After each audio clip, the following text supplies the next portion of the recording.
Hey, buddy, I'm Johnny Scoville. I think I'm Papa Scoville. You are. I am. I'm he. This is Chase the Heat. And this is the cheese that binds us. And this is that cheese that will bind us. Costello's Danish Blue. Now, we've done Stilton. We've done another kind of blue. I can't remember. One of it was American made. But this one is a first Danish blue, and it's the real deal. Imported from Denmark, folks. It's kind of cool. That's Danish. Costello's been around since 1893, so they got the hang of it, I would imagine by now, right? So check it out. It's extra creamy. It says it's soft, rich and sharp. Sound like a dance team. Right? Or a law firm. That's the one. So you've been to Denmark. I have. Share with me a little bit. It's a beautiful country, very nice scenery. What were you doing there? I was on leave from the Army and looking to get away from my hero. the Thank Army. you for your service. So what was the food unique? What was it like? Well, it's a port city, so there's ships coming in and out.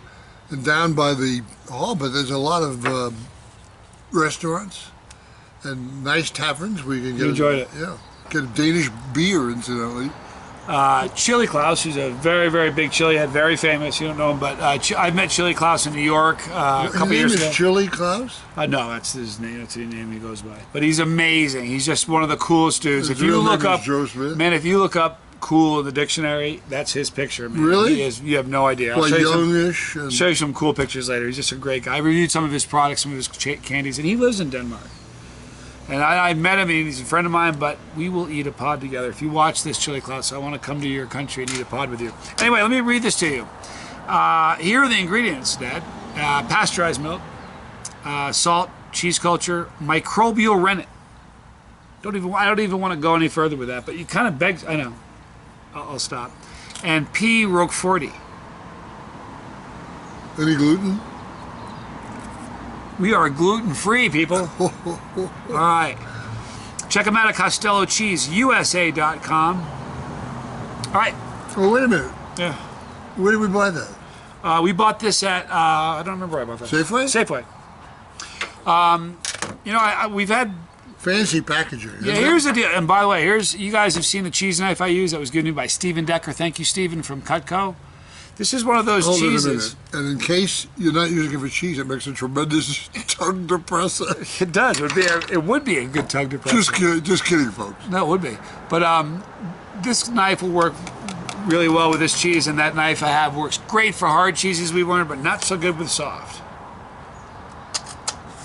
Okay, we're gonna... Oh, you did that like a surgeon. All right. All right. Beautiful color already. He's got the seal on it, but kick your smell-o-vision on. Nothing, huh? Oh, yeah. It's because the And wrapper's I'm wondering if you shouldn't cut it while it's in the dish rather than smear it all over this. Yeah, I'll do that. It's probably not a No, bad that's up idea. to you. No, that's a great idea. You're the guy with the knife. No fun there.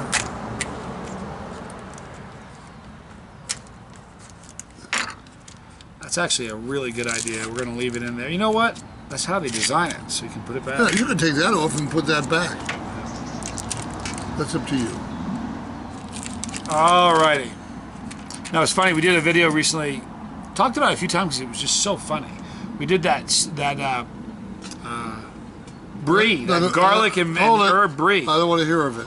At that time, we had regular Triscuits. I said we should have had like flavored ones, like garlic, to get that taste out of your food. We should have. I'm excited about this. I don't think I've ever had a blue cheese I didn't like. I've had some that were much better, much more pungent. This cheese is already operating at an advantage. Can you smell it? Like from where you are? Yeah. Wow. Beautiful. Look at that. Now, I'm not supposed to remember, I'm not supposed to use the M word. What did you ask me? Yeah, mold. You asked me to use something else like? Aged. No, it's... Character. Let's go with character. Yeah, but there are other cheeses that don't develop that. Look at the beautiful color. Get a whiff, guys. Isn't that beautiful? They make it, and before they put it in packages, they let it age. So it's going to have character. Like there's different levels of smells, too. I was just thinking about it. A lot of people that like blue cheese may not be so hardcore that they like Limburger. So they may not understand that Limburger smells good to people who like Limburger, but a lot of people that like blue cheese can relate to that. For you that like blue cheese, if you let somebody who doesn't like blue cheese smell this, it would smell like a gym sock. It would be horrible. You know, and they wouldn't like it at all. But if you're somebody who likes cheese, just, gosh, it smells so good. It does. I love the fact there's some oils. Where does that come from? Just the cultures, or Oil? you can see some oils? Yeah, if you sit and wait long enough, it'll develop a little puddle. And that sounds funny. But we recently tested something. I'm trying to remember. Oh, a sharp. Oh, it was from. It was that 3-year-old sharp cheddar from Cabot's. Yeah. That had. Yeah, wasn't that something? And another, we've talked about this other fellow, Dwayne Wilson, a man we knew. And Never did it by name, but his name was Dwayne. He made his own cheese. Yeah, wonderful man. He's deceased. He Made would great put it on a cheese. big board, and he didn't measure. So after a while, it started to. It looked like it was trying to escape his kitchen. It was an amazing cheese, though. And he made it himself. Think about that. This guy did his own everything. All right. It was so sharp and cut you. So here we go. One more time. Costello, since 1893. We're going with their Danish blue. Grab your... Oh, wow. Look at that. I love... Extra creamy. They got that right, didn't they? They did. Look at that. Oh, I'm afraid we're going to excess. This is going to... Oh, I can just tell by how creamy it is. I'm stunned with how creamy this is, you guys. Just look at that. Beautiful. All right. So, got this at Safeways from Costello's. I'm Johnny. I'm Papa. Let's eat some cheese. Oh, man. What goes good with this cheese? What would be something? Why? It's funny you ask. Here's what I did, you guys. I don't drink. But I know that a lot of people that eat crackers and cheese would like to pair it with a nice wine. So I did a little... I'd like to say I did some research. I typed in one line. Here's the deal. With a blue cheese, Sauvignon Blanc, Riesling, and Italian white wines will not clash with your basic blue cheese. However, it does say that stronger blue cheese. Would you say this is a stronger blue cheese? Oh, yeah. Okay, what it would pair well with is this. A Sauterne would pair really well with a Roquefort, but Stilton will pair well with a port. And this would fall into more of the Stilton than a Roquefort. Closer. Right. How do you think this is? What were you going to say? The three wines you mentioned first, the Sauvignon Blanc, And a Riesling. the Rieslings, A and Sauvignon Blanc, Riesling, and an Italian white. the Italian whites are they good? I don't like wine. But every once in a while somebody will put a glass in my hand and say, look, you should try this because it's, number one, expensive, and you don't pay much attention to that. But the taste, I got to tell them a story. Please do it. My wife and I... Great storyteller, by the way. You guys wonder where I get it from? Growing up, it was the coolest thing. Go ahead. Sorry. That's all right. My wife and I went to the wine country. We're fairly close to the West Coast, aren't we? Nor is it considered. We toured several vineyards. The only trouble with it is you get up at 11, you've toured, taken 5 glasses of wine, you have to go to bed at 1 o'clock. Wake up and finish the tour. But we went to Robert Mondavi. I can say that. And we toured around. We toured around. And then they had us come into a little classroom. And we sat down, and there was a tour guide.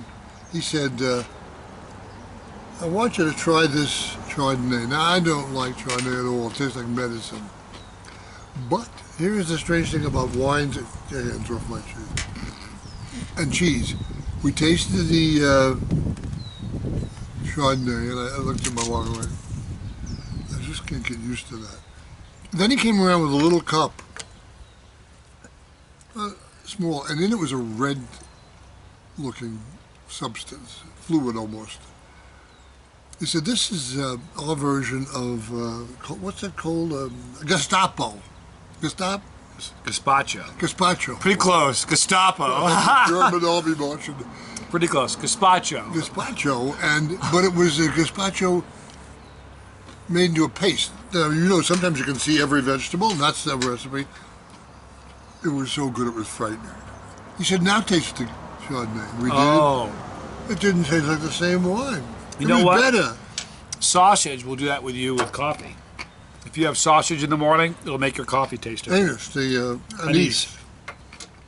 Very, very cool. Boy, how flavorful that is. More. See, it's really, yeah. I'm getting better at, you know, here's the funny thing. You don't need to be an expert in cheese to know that this is a good cheese. You know what I mean? Sometimes you'll have a product so good that it overrides your need to be an expert at it to appreciate it. Do you know what I mean? Yeah. I was with Uncle Robert, Scenic Bob. I was with Scenic Bob about 30 years ago for New Year's. It was incredible. We were hanging out having, we were with, remember that guy who used to be a VP at a computer, owned a computer company? His lawyer. No, that was Greg. I'm talking about the guy that owned the computer company. Italian name. Yeah, I didn't want to say his name because it sounded like a gangster. Great dude, but he had a beautiful home. And we went there and we had a champagne tasting blind. I wasn't there. We covered up the bottles in paper bags so you couldn't tell what it was. And they ranged from $1.90, like seriously, a $2 bottle of champagne to a couple $100 bottle.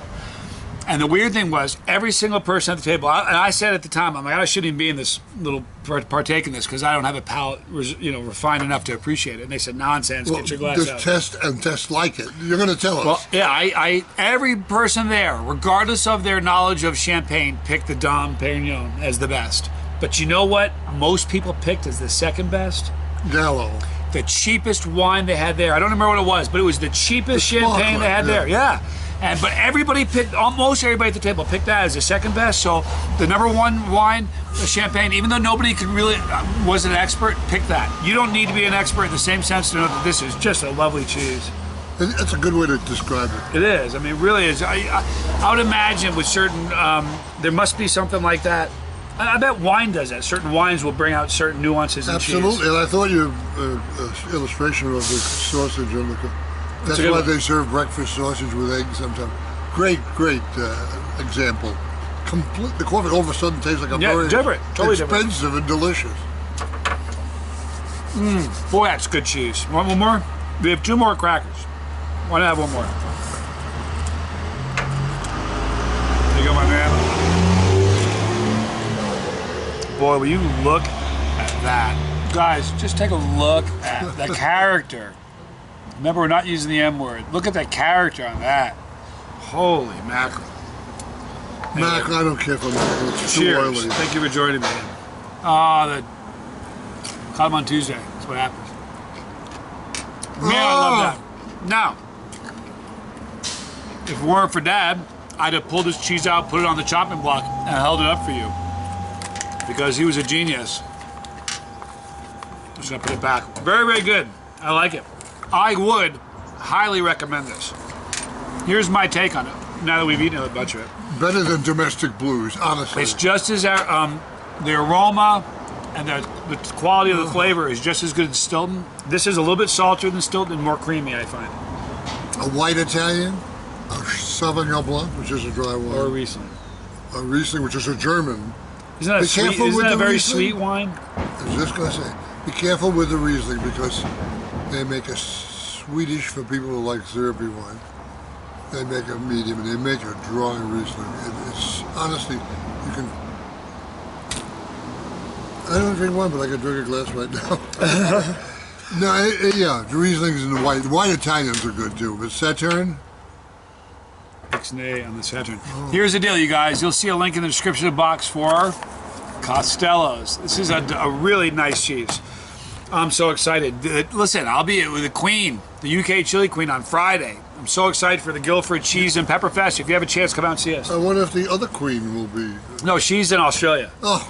So 2 different parts of the. You guys missed each other again. Well, I will be with the Australian Chili Queen in like not even a month for the contest. But she'll be back in London. You know, because one's in London, one's in Australia, but the one in Australia is coming to the same contest I'm going to be in South Carolina, so it'll be fun. But anyway, guys, if you have tried, listen, I'm sure tons of you have tried this already. Let me know what you think. I'm sure with how many people watch this, there's some of this in your fridge right now. Let us know what you think. Do you suppose we could wire these people and tell them what we thought of this? Is just absolutely wonderful. Well, there'll be a link in the description box. We'll hashtag them. I don't know. I'm pretty small potatoes. They probably wouldn't even it wouldn't be a blip on their radar. But you know, I'm sure they appreciate the fact that we liked it and that we recommend it highly.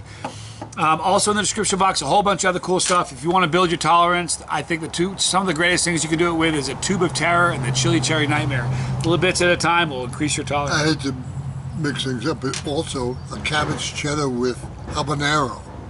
Oh yeah, listen, if you guys at Cabbage are watching, his favorite cheese currently is your habanero hot. And when I first saw it, I said, no, this isn't Cabot.